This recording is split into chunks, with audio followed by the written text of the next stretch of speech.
tout au long du mois de juillet, on a lu le chapitre 8, qui est la plus belle catéchèse de Saint Paul sur le Saint-Esprit, un chapitre entier consacré au Saint-Esprit, qu'on a lu tranche par tranche chaque dimanche. Et puis ensuite, dans le mois d'août, on a lu le rapport avec les Juifs. Paul, qui est très troublé intérieurement, parce qu'il est juif, entièrement juif, et alors il voit que les Juifs ne veulent pas reconnaître Jésus, alors que Jésus est le Messie, et donc on sent qu'il aime énormément son peuple, mais qu'il est déstabilisé ou comme en colère. Et puis finalement, il fait une conclusion splendide, très belle, très élevée, que vous avez entendu dans la seconde lecture. Quelle profondeur dans la richesse, la sagesse, la connaissance de Dieu, insondable, impénétrable. On a l'impression que c'est Paul émerveillé devant comment Dieu s'y prend, un peu dépassé. Voilà, c'est une belle conclusion, splendide, très élevée.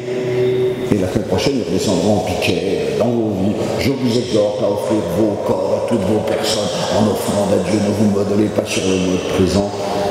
Et en fait, des choses très concrètes, après une très belle envolée théologique, spirituelle, mystique, on peut dire. Il s'occupe aussi de nos vies, quoi. Et il veut que nos vies soient chrétiennes. Et il va nous donner dans les semaines à venir des conseils bien précis. Donc l'évangile de Pierre va dire sa foi dans le Messie, et Jésus va lui donner les clés du royaume des cieux, le pouvoir des clés. C'est pour ça qu'on a choisi ça comme première lecture, parce qu'il y avait les clés. Non pas que Dieu soit content de ceux qu'il a choisis pour être responsables dans son peuple ou dans son église, qui sont des pauvres pécheurs comme tout le monde, vous le savez bien. Et là, il est écœuré par ce gouverneur, il s'appelle Shebna. Je vais te chasser de ton poste et je vais t'expulser de ta place. Tu fais exactement le contraire de ce qu'on t'avait demandé. Donc c'est vrai que même parmi ceux qui sont responsables, il y en a qui se comportent de manière indigne, triste, désastreuse. Pierre lui-même, quand il dira « Non, madame, je ne connais pas, je n'ai jamais vu, je ne sais pas qui c'est ». Abominable reniement de Pierre. Ce qui fait non pas qu'on l'aime moins, mais qu'on se rappelle que lui, comme nous, nous sommes tous des pauvres pécheurs, et que la miséricorde de Dieu sera plus forte que nos péchés, et Dieu, il nous donne une responsabilité, il nous fait confiance, enfin, il ne se fait pas trop d'illusions sur nous. D'une certaine manière, ces exemples tristes de l'Ancien Testament ou de Pierre, ça nous encourage. Parce qu'on dit, mais moi, comment je vais oser parler de l'évangile aux gens? Comment je vais oser dire que je suis chrétien, alors que souvent je ne suis pas fidèle à Jésus? Alors, raconte, tu n'es pas le premier. Regarde Saint-Pierre, regarde-nous celui-là, Shebna, il s'est fait chasser tellement il avait fait le contraire de ce que Dieu lui avait demandé. Voilà. Nous recevons un cadeau divin, une mission qui nous dépasse énormément. Nous savons que nous en sommes indignes, que nous sommes souvent infidèles, en tout cas que nous ne sommes pas à la hauteur. Mais finalement, nous faisons confiance au Seigneur qui est capable de construire son royaume avec des pauvres petits pécheurs comme nous. C'est comme ça, c'est aussi notre rôle.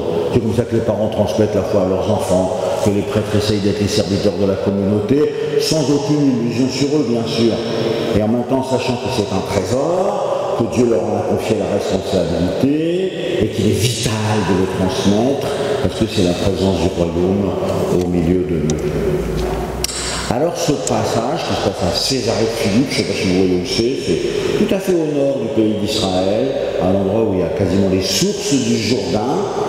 Quand nous lisons avec les Juifs, ils sont très touchés par ce passage, et celui qui vient au chapitre d'après, qui est la transfiguration, parce que c'est le jour où Pierre dit le nom de Jésus. Et chez les Juifs, il y a un seul jour dans l'année où le grand prêtre a le droit de dire le nom de Yahvé. Vous savez, c'est un nom très sacré qui ne doit pas franchir nos lèvres, sauf une fois par an, le jour de Yom Kippour. Et les Juifs, ils nous disent, là, ça doit être une grande fête juive, ça doit être la fête de Yom Kippour. Et 8 jours plus tard, comme vous savez, Jésus est monté sur la montagne, et il y a Moïse et Élie, c'est la transfiguration, dressons 3 tentes. Mais chez les Juifs, justement, 8 jours après Yom Kippour, il y a la fête des tentes. On installe une tente pour se rappeler qu'on avait des tentes quand on était dans le désert et qu'on traversait de l'Égypte pour aller jusqu'en Israël. C'est possible, évidemment, comme ce texte est un texte juif et qu'ils sont tous dans la liturgie juive, que cet évangile corresponde à ces 2 grands moments de l'année liturgique chez les Juifs. Le jour où le grand prêtre dit le nom de Dieu, c'est justement le jour où Pierre va dire le nom de Jésus. Tu es le Messie et le Fils du Dieu vivant. Et le passage de la transfiguration, vous connaissez bien, où ils sont éblouis, ils sont un peu dépassés par ce qui se passe. Pierre, Jacques et Jean, ils disent « Dressons ici 3 tentes, une pour toi, une pour Moïse, pour Élie. » Ils ne savaient même pas trop ce qu'ils disaient ni l'évangile, tellement il était dépassé par l'événement. C'est important pour nous de voir nos racines dans ce peuple élu, parce que nous aujourd'hui nous sommes le peuple élu et choisi, qui est la suite de cette grâce du choix de Dieu dans le peuple juif pour annoncer les merveilles de cette élection et la figure du Messie. Alors vient cette question qui est certainement venue souvent chez vous, on l'a fait souvent dans les partages de chrétiens. Écrivez sur un papier, dites-nous qui c'est pour vous Jésus. Moi je l'ai fait des quantités de fois dans ma vie de prêtre, avec des enfants, des jeunes, des paroissiens. C'est pas exactement d'ailleurs, dites-nous qui est Jésus, c'est plutôt les gens quand ils parlent de moi, qu'est-ce qu'ils disent à mon sujet? Quand même, Jésus fait des miracles énormes, qui impressionnent beaucoup de monde. Alors il dit, il y en a qui disent que tu dois être Jean-Baptiste, le plus grand que les prophètes, ou d'autres, on a l'impression, et vous savez que Élie, il n'est même pas mort, il est monté au ciel, c'est son char de feu, on a l'impression qu'il y a Élie qui est revenu, ils sont très très impressionnés par ce que tu fais, quoi. Ou d'autres disent que tu es vraiment un grand prophète. Mais vous dites quoi? C'est une question que, évidemment, j'ai mission de vous poser à vous aujourd'hui. Vous qui êtes chrétien, qui venez à la messe ce dimanche, quand vous parlez de Jésus, vous dites quoi à son sujet? Quand vous parlez de lui, vous dites quoi? Quand vous voulez essayer de transmettre votre foi ou être des témoins. C'est ce que Jésus nous a demandé. Vous allez recevoir une force, celle du Saint-Esprit, le sacrement de la confirmation. Et vous serez mes témoins. Donc nous devons être ces témoins. Et quand nous sommes ces témoins, qu'est-ce que nous disons? Évidemment, dans un dimanche comme ça, nous tous nous y réfléchissons. Des fois, je n'ai pas les mots, je ne sais pas bien comment dire, j'ai peur que ça soit mal reçu, j'essaie de dire ma foi comme ça, et les portes d'entrée que je préfère, c'est comme si, c'est comme ça. En fait, c'est certainement différent entre nous tous. C'est bien. Chacun agit selon sa personnalité, selon sa grâce. D'ailleurs, si vous lisez le Nouveau Testament, vous voyez que Paul, il ne parle pas de Jésus comme Pierre, et Pierre, il ne parle pas de Jésus comme Saint Jean, et puis on a aussi une épître de Saint Jacques. Tout ça, c'est assez différent, comme aujourd'hui, à l'intérieur de l'Église, quand nous parlons de Jésus, chacun va dire sa foi à sa manière. Évidemment, l'important, c'est qu'il donne tout son être, toute sa foi, toute sa conviction intérieure, pour montrer que Jésus est le Messie et le Sauveur. Et alors Pierre qui est très naïf, Pierre qui est toujours assez spontané, on voit ses défauts énormes comme ça, mais on voit aussi ses qualités. Et là il dit une phrase merveilleuse, très bien centrée, magnifique, très claire. Nous, quand on parle de toi, nous disons que tu es le Christ et le Fils du Dieu vivant. On ne peut pas faire plus simple, au moins c'est bien, au moins c'est clair. Et à la fois là, vous voyez Jésus qui explose, et il dit « Heureux es-tu ici, mon fils de Jonas, ce n'est pas la chair et le sang qui t'ont révélé cela, mais c'est mon Père qui est dans les cieux. » C'est-à-dire Jésus, quand il entend Pierre dire ça, il dit « Ce pauvre petit Pierre, qui est quand même assez médiocre parfois, il est capable d'être traversé par la parole de Dieu et de donner sa foi avec une clarté, une lumière qui sont vraiment très réjouissantes. Heureux es-tu, Simon, fils de Jonas, de parler comme ça. » Jésus ne sera pas toujours heureux de ce que Pierre a dit. Plusieurs fois, il le remet en place. Il y a même un moment où il dit « Arrière, Satan !» Quand même, se faire appeler Satan, il n'y a que le démon et Saint-Pierre que Jésus a appelé Satan. Donc c'est quand même un petit peu triste. Et souvent, moi, je me retourne vers Jésus, je ne sais pas si c'est comme ça pour vous, et je dis à Jésus, je ne sais pas si c'est heureux si c'est Pierre qui est heureux ou si c'est toi. Quand Jésus dit « Heureux es-tu, Simon, fils de Jonas », j'ai l'impression que c'est Jésus qui dit « Je suis tellement heureux, moi, d'entendre ça ». On entend comme la joie de Jésus, parce qu'il s'aperçoit que Pierre, avec ses qualités, sa médiocrité et ses limites, en fait, il se laisse habiter par Dieu. Et il est capable de dire des choses qui le dépassent. Et Pierre, il dit une phrase qui ne vient pas de son cœur. C'est vraiment mon Père qui t'a inspiré cela. Tu vois, ce n'est pas la chair et le sang qui t'ont révélé cela. C'est vraiment mon Père qui est dans les cieux. Et donc, finalement, cette joie, il dit « Heureux es-tu » j'ai l'impression que c'est surtout la joie de Jésus, quoi. C'est Jésus qui est follement heureux de voir que Dieu agit dans le cœur, dans l'intelligence, sur les lèvres de Pierre pour dire ça. Et donc, Jésus va continuer, et c'est ici, il dit cette phrase très importante. Eh bien, moi, je déclare tu t'appelles Pierre, tu es Pierre. Et sur cette pierre, je bâtirai mon église et la puissance de la mort ne l'emportera pas sur elle. Évidemment, c'est un jour on prie pour le pape, qui aujourd'hui est le successeur de Pierre, le rocher de l'unité. Dans une église où les gens sont tellement différents et souvent opposés, avec des conflits, des problèmes, des tendances. En fait, nous savons que notre rocher, c'est le Christ, et celui qui est là comme successeur de Pierre, souvent on l'appelle le vicaire du Christ. Et Pierre est bouleversé parce que lui, il connaît son indignité. Tenez, pour parler de l'Église, dans la Bible, il y a des quantités de comparaisons. Des fois, il dit qu'on est un édifice, d'autres fois, il dit qu'on est un champ, d'autres fois, il dit qu'on est un temple, une autre fois, il dit qu'on est un corps. Vous savez, le Christ, c'est la tête, et vous, vous êtes les membres, il y a le cœur, il y a tous les membres. Il y en a un seul qui nous dit, vous êtes des pierres. C'est Saint-Pierre, comme par hasard. Ça, c'est beau.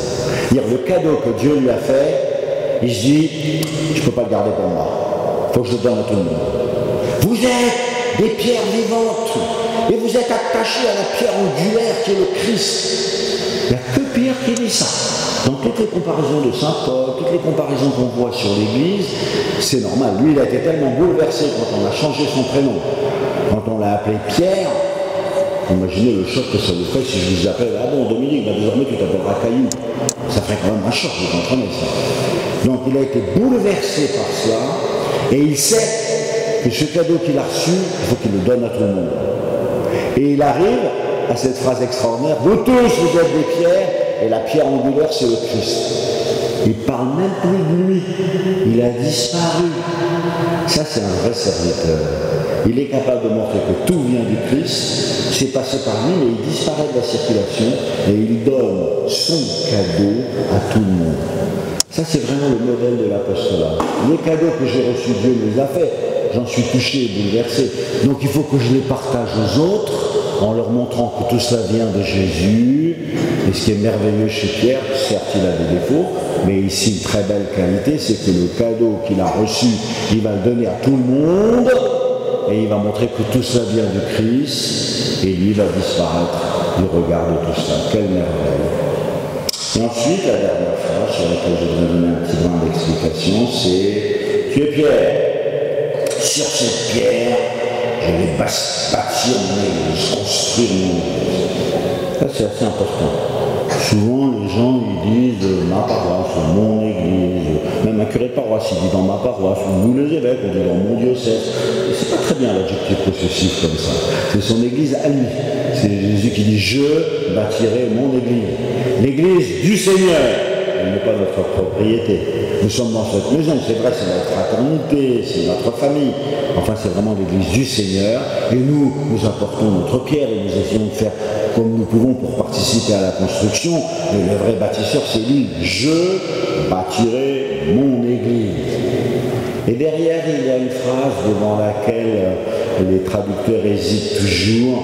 Et ici, elle est traduite à minima, elle est traduite de la façon la plus douce. La puissance de la mort ne l'emportera pas contre elle. C'est-à-dire nous sommes attaqués par le péché, par la violence, par la mort. Eh bien, elle ne pourra jamais gagner contre l'Église. C'est-à-dire, c'est jamais la mort ou le péché qui va gagner contre l'Église, qui est sainte. Et la sainteté de l'Église, elle demeurera toujours. Pourtant, ce mot-là, il peut aussi se traduire en sens inverse. C'est-à-dire, les puissances de la mort, quand l'Église va arriver avec la force de l'Évangile, elle va enfoncer tout ça. Elle ne pourra pas résister.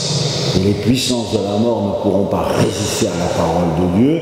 Et cette parole de Dieu, transmise par l'Église, je te le promets, je t'assure, elle sera victorieuse.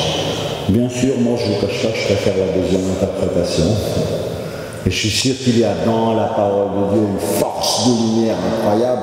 Et que si nous en étions convaincus, et si nous transmettions cette parole avec toute notre énergie et toute notre audace, assurément, le péché, les difficultés, les divisions, les violences, la puissance de la mort, elle reculerait forcément devant cette parole de vie éternelle.